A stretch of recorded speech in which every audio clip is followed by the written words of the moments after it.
السلام علیکم ورحمۃ اللہ وبرکاتہ۔ الحمدللہ والصلاة والسلام علی رسول اللہ وعلی آلہ وصحبہ ومن بہدیہ اہتدی اما بعد۔ 28واں پارہ، اس میں 9 صورتیں ہیں۔ پہلی صورت سورۃ المجادلہ، بہت ساری باتیں اس کے اندر۔ آخر میں اللہ تعالیٰ نے صحابہ کرام کی تعریف فرمایا جو اللہ پر آخرت کے دن پر ایمان رکھنے والے، وہ ان سے محبت نہیں کرتے، دوستی نہیں لگاتے جو اللہ اور اس کے رسول کے دشمن ہیں۔ حضرت ابو عبیدہ نے جنگ بدر کے اندر اپنے والد کو جو مد مقابل آئے ان کو اپنی تلوار سے قتل کر دیا۔ اللہ تعالیٰ نے اس صحابی حضرت ابو عبیدہ ان کی شان کو بیان کرتے ہوئے اور ان کے نقش قدم پر چلنے والے صحابہ ان کے مقام مرتبے کو بیان کرتے ہوئے فرمایا جو ایمان والے ہیں وہ اللہ کے دشمنوں سے محبت نہیں رکھتے، اگرچہ وہ ان کے ماں باپ ہی کیوں نہ ہو، ان کے قریبی رشتے دار ہی کیوں نہ ہو۔ یہ ہے صحابہ کی قربانیاں۔ اس لیے تو اللہ نے فرمایا کہ اللہ رب العالمین نے اولئک کتب فی قلوبہم الایمان، اللہ نے اصحاب محمد کے دلوں پر ایمان کو لکھ دیا ہے۔ جب اللہ نے ان کے دلوں پر ایمان کو لکھ دیا، دنیا کی کوئی طاقت ان سے ایمان کو مٹا نہیں سکتی ہے۔ اللہ نے ان کے بارے میں فرمایا اولئک حزب اللہ، اصحاب محمد الرسول اللہ کے لشکر کے اندر جو شامل ہے یہ محمد کے لشکر میں شامل نہیں ہے، یہ اللہ کا گروہ ہے، یہ اللہ کا لشکر ہے، حزب اللہ ہے، اور اللہ کا جو لشکر اور گروہ ہے وہ فلاح پانے والا ہے۔ سورۃ الحشر ہے، اس کے ابتدا میں بنو نذیر یہودیوں میں قبیلہ اس کے جلا وطن کیے جانے کا واقعہ منافقین کے ساتھ سے بیان کی گئی۔ اسی دوران اللہ نے فرمایا والذین جاءوا من بعدہم، انصار مہاجرین کے بعد آنے والے لوگ وہ کیا کہتے ہیں؟ یقولون، وہ کہتے ہیں ربنا اغفر لنا، اے ہمارے رب ہمیں بخش دے، ولاخواننا الذین سبقونا بالایمان، ہمارے ان بھائیوں کو بخش دے جو ایمان میں ہم سے سبقت لے گئے، ولا تجعل فی قلوبنا غلا للذین آمنوا، یا اللہ کسی مومن کے بارے میں ہمارے دل میں بغض اور کینہ مت ڈالنا، اے ہمارے رب تو بڑا نرمی کرنے والا، بڑا رحم کرنے والا ہے۔ قرآن یہ سکھاتا ہے کہ رسول اللہ کے صحابہ کے بعد آنے والوں کی ذمہ داری ہے کہ وہ اصحاب محمد کے لیے مغفرت کی دعائیں کریں، زبان پر بخشش کی دعائیں ہوں اور سینے اور دل ان کے بارے میں بالکل صاف اور پاک ہو۔ لیکن آج لوگوں نے کیا کیا؟ رسول اللہ کے صحابہ کے بارے میں اپنے سینوں کو بغض سے بھر لیا، زبانوں کو گالیوں سے بھر لیا، قرآن کی مخالفت کی ہے، جبکہ قرآن کہتا ہے زبان کے اوپر ان کے حق میں استغفار اور دل میں ان کے بارے میں بغض اور عداوت نہیں ہونی چاہیے۔ سیدنا ابن عباس فرماتے ہیں رضی اللہ عنہما، اللہ تعالیٰ نے نبی علیہ السلام کے صحابہ کے بارے میں استغفار کرنے کا حکم دیا، حالانکہ اللہ کو معلوم تھا کہ اصحاب محمد کا نبی کے دنیا سے جانے کے بعد آپس میں اختلاف بھی ہونے والا ہے۔ اللہ کو تو پتہ ہے نا پہلے سے، لیکن فرماتے ہیں اللہ تعالیٰ نے استغفار کرنے کا حکم دیا ہے۔ آج کے لوگ ہیں، جنگ جمل ہے، جنگ صفین ہے، صحابہ کے آپس کے اختلافات ان کو لے کر جج بننے کی کوشش کرتے ہیں، فیصلے کرنے کی کوشش کرتے ہیں، فلاں حق کے اوپر تھا، فلاں باطل کے اوپر تھا، فلاں صحیح تھا، فلاں باغی تھا۔ حضرت امیر معاویہ، حضرت عائشہ اور ان کے جو ساتھی تھے حضرت علی کے خلاف کھڑے ہونے والے وہ باغی تھے، نعوذ باللہ من ذالک، وہ باطل کے اوپر تھے۔ قرآن کہتا ہے جو نبی کے صحابہ انصار مہاجرین کے بعد آنے والے ان کی زبانوں پر بغاوت کے فتوے نہیں ہوتے ہیں، بلکہ وہ تو کہتے ہیں ربنا اغفر لنا ولاخواننا الذین سبقونا بالایمان، وہ تو بخشش کی دعائیں کرتے ہیں، ان کے لیے مغفرت کی دعائیں کرتے ہیں۔ لیکن قرآن مجید کی بعض لوگ آج کھلے انداز میں واضح انداز میں مخالفت کرتے ہیں، دل بغض سے بھر لیے۔ حضرت امیر معاویہ کا نام آتا ہے، ان کے چہروں سے پتہ چل رہا ہوتا ہے کہ ان کے دل کے اندر کتنا بغض ہے اس عظیم صحابی کے بارے میں۔ دیگر کچھ صحابہ کا نام آتا ہے، ان کا بغض ان کی زبان اور ان کی گفتگو سے ظاہر ہو رہا ہے، باہر آ رہا ہوتا ہے، اور پھر کہتے ہیں جی ہم رضی اللہ عنہ بھی کہتے ہیں۔ اپنے دلوں کو صاف کریں، یہ قرآن کی تعلیم ہے۔ زبانیں سلامت ہوں، دل پاک اور صاف ہوں، اصحاب رسول صلی اللہ علیہ وسلم کے بارے میں یہی ایمان والوں کا شیوا ہے۔ اس کے بعد آگے سورۃ الممتحنہ اس کے اندر بھی بہت سارے احکامات ذکر کیے گئے، خاص طور پر یہ تنبیہ کی گئی کہ تم نے کافروں کے ساتھ دوستی نہیں لگانی ہے، مسلمانوں کو اس بات سے روکا گیا ہے۔ اس کے بعد آگے سورۃ الصف ہے، سورۃ الصف کے اندر خاص طور پر مسلمانوں کو یہ تعلیم دی گئی کہ تم نے اسلام کے لیے، دین کے لیے کھڑے ہو جانا ہے اور تم نے اللہ کے انصار بن جانا ہے۔ اللہ کے انصار، مددگار، مطلب اللہ کے دین کی نصرت کرنی ہے، اللہ کے پیغمبر کی تم نے نصرت اور مدد کرنی ہے۔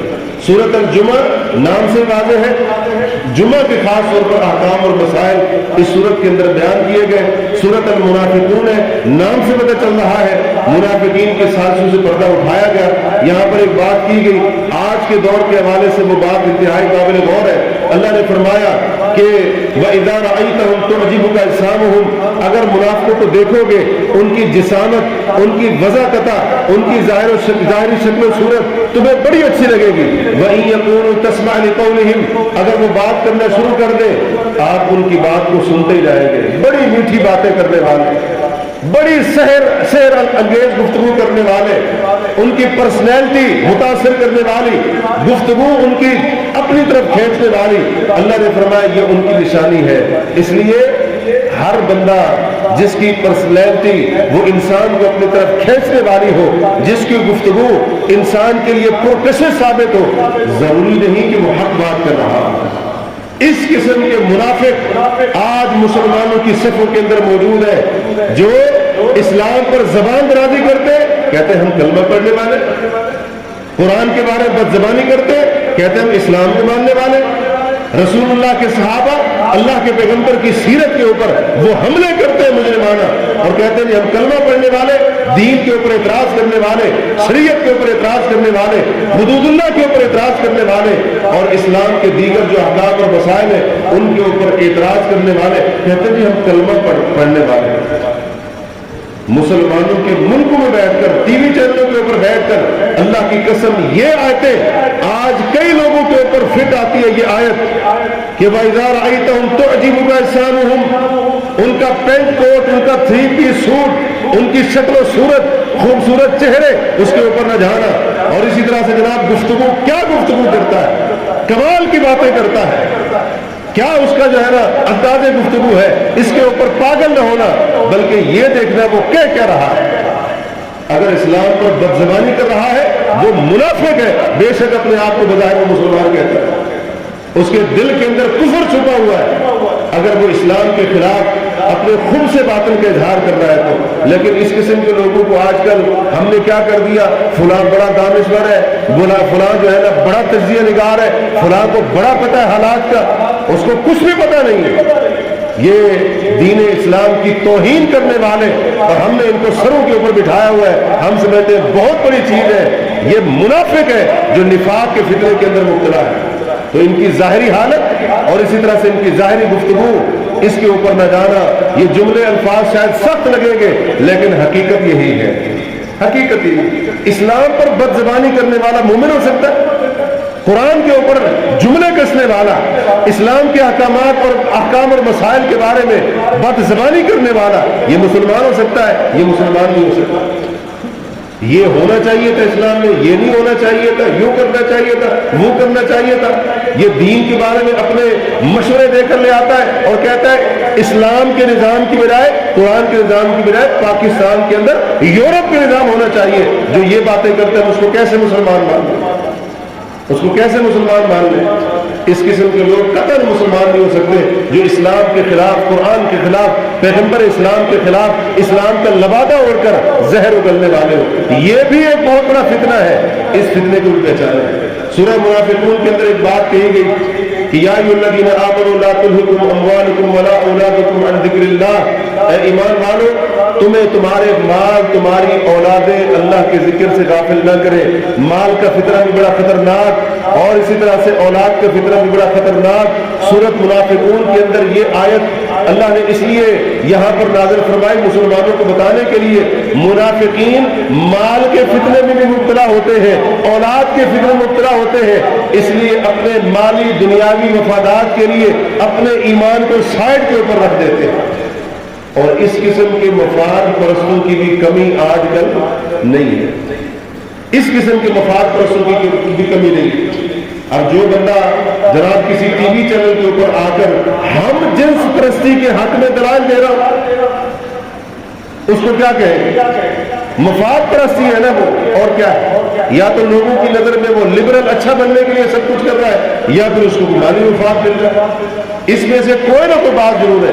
اب جب اس طرح کی باتیں کی جاتی ہے تو آگے سے کئی ہمارے سیدھے سادہ لوگ ہمارے بھائی کیا کہتے ہیں، آپ مولوی تو ہر وقت لوگوں میں کیڑے نکالتے رہتے ہیں۔ ذرا غور تو کریں نا، آپ سامنے والی بات کو سنیں تو صحیح۔ مرد کے ساتھ بدفعلی کرے، عورت کے ساتھ اپنی خواہش کو پورا کرے، فطرت نہیں مانتی ہے اس کو۔ قرآن کی بغاوت ہے یہ کھلے ہم، اور ہم آگے سے کہیں جی ان کی بات تو سن لینی چاہیے۔ کیا بات سنیں جب کوئی بات ہے ہی نہیں، فطرت کے ساتھ اعلان بغاوت ہے، کیا اس کی بات کو سنا ہے؟ تو اس قسم کے لوگوں کی بھرمار ہے، بیچارے وہ خود مال اولاد مفاد کے فتنے کے اندر گرفتار ہو گئے، تو کیا ہم بھی ان کے پیچھے اس فتنے کے اندر کود پڑے؟ ہرگز نہیں۔ ایک مسلمان اس طرح سے نہیں ہوتا ہے۔ اس کے بعد آگے سورۃ التغابن، اس کے اندر اللہ نے قیامت کے دن کا ایک نام یوم التغابن ذکر کیا ہے۔ تغابن کا معنی ہے ہار جیت، تو یوم التغابن ہار جیت کا دن۔ اس دن کافروں کی، منافقوں کی، اللہ کے دین کے دشمنوں کی ہار ہوگی، اہل ایمان موحدین اللہ تعالیٰ ان کو کامیابی عطا فرمائے کر ان کی جیت ہوگی۔ اور تغابن کا ایک معنی یہ بھی کیا گیا کہ نقصان، خسارہ، وہاں پر اگر کوئی برائیاں لے کر جائے گا وہ بھی خسارہ اٹھانے والا، اور اگر کوئی نیکیاں کر کے جائے گا وہ اپنی نیکیوں کو وہاں پر بہت زیادہ حقیر اور کم سمجھے گا۔ مسند احمد کی روایت، نبی علیہ الصلوۃ والسلام فرماتے ہیں اگر کوئی شخص اپنی پیدائش سے لے کر مرتے دم تک سجدے کے اندر پڑا رہے، قیامت کے دن اپنی اتنی عبادتیں نیکیاں جب وہ لے کر آئے گا تو قیامت کے دن اپنی ساری زندگی کی عبادتیں، سجدے، نیکیاں ان کو حقیر سمجھے گا، اور وہ کہے گا کاش مجھے دنیا میں جانے کا موقع دیا جاتا اور میں مزید نیکیاں اور نیک اعمال کر کے لے کر آتا۔ یہ ہے یوم التغابن۔ ہم کس خوشفہمی کے اندر پڑے ہوئے ہیں؟ ہمارے پلے تو ہے کچھ نہیں۔ کون سی بڑی ہم نے نیکیاں کر رکھی ہے؟ برائیاں زیادہ ہے، نافرمانیاں زیادہ ہے، گناہوں کے انبار ہے، بڑی خوشفہمی کے اندر مبتلا ہے۔ یہاں پر تو وہ انسان ہے پیدا ہوتے ہی سجدے کے اندر پڑا ہوا ہے اور مرتے دم تک وہ سجدے کے اندر پڑا ہوا ہے، وہ بھی کہے گا میں نے تو کچھ کیا ہی نہیں۔ یہ ہے قیامت کے دن یوم التغابن، ہار جیت کا دن، غبن، خسارہ، نقصان، یہ اس کا دن۔ انسان سمجھے گا میں نے کچھ اعمال نہیں کیے ہیں، میں نے کچھ نیکیاں نہیں کی، تو اس لیے اس کے لیے کوشش کرنی چاہیے۔ آگے سورۃ الطلاق، نام سے واضح ہے طلاق کے احکام اور مسائل خاص طور پر یہاں پر ذکر کیے گئے۔ تقویٰ اور اللہ کے اوپر توکل کا درس دیا گیا ہے، اور ساتھ ہی طلاق کے مسائل بیان کرنے کے بعد اللہ نے فرمایا وَكَأَيٍّ مِّن قَرْيَةٍ عَتَتْ عَنْ أَمْرِ رَبِّهَا، کتنی ایسی بستیاں تھیں جنہوں نے اپنے رب کے حکم سے سرکشی کی، ہم نے اس کا سخت حساب لیا اور ہم نے اس کو سخت عذاب سے دوچار کیا۔ مطلب یہ ہے طلاق کے معاملات، طلاق کے مسائل یہ اللہ کی حدیں ہیں، اور جو انسان اس معاملے میں سرکشی کرتا ہے اللہ اس کا سخت حساب ملے گا اور اس کو سخت عذاب کے اندر مبتلا کرے گا۔ تو اس لیے اس معاملے میں احتیاط کرنے کی ضرورت ہے۔ اس کے بعد آگے سورۃ التحریم ہے۔ سورۃ التحریم کا بنیادی جو موضوع ہے وہ یہ ہے کہ اہل و عیال کی تربیت۔ یا ایھا الذین آمنوا قوا انفسکم واہلیکم نارا، اے ایمان والو اپنے آپ کو اور اپنے گھر والوں کو جہنم کی آگ سے بچاؤ۔ صرف خود نیک نہیں بننا ہے بلکہ اہل و عیال، بیوی بچے، گھر والے، ان کو بھی نیک بنانا ہے۔ خود اپنی تربیت نہیں کرنی ہے نیکی کے اوپر بلکہ ان کی بھی تربیت کرنی ہے۔ کون سی آگ؟ جس کا ایندھن لوگ اور پتھر ہوں گے، اس آگ کے اوپر ایسے فرشتے مامور اور متعین ہیں، غلاظ شداد، سخت دل ہے، سخت مزاج ہے، لا یعصون اللہ ما امرہم، اللہ تعالیٰ جو ان کو حکم دیتا ہے اس کی نافرمانی نہیں کرتے، ویفعلون ما یؤمرون، جو حکم دیا جاتا ہے اس کو پورا کرتے ہیں۔ ایسے فرشتے اس کے اوپر متعین اور مامور ہے۔ فرمایا اس آگ سے خود بھی بچ جاؤ اور اپنے گھر والوں کو بھی، اہل و عیال کو بھی بچاؤ۔ اس چیز کی بھی ہمیں آج بڑی ضرورت ہے، اپنی اولاد، اپنے اہل و عیال کی دین کے اوپر تربیت کرنا، دین کی بنیادی تعلیم ان کو دینا یہ بہت زیادہ ضروری ہے۔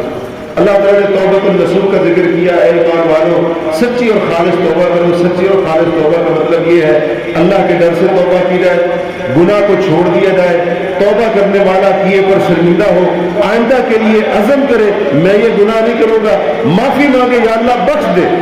اور اگر اس گناہ کا تعلق حقوق و عباد کے ساتھ تھا تو اس حق کو جو حق اس نے مار کر گناہ کیا ہے وہ حق بھی اس کی طرف لوٹانے کی کوشش کرے۔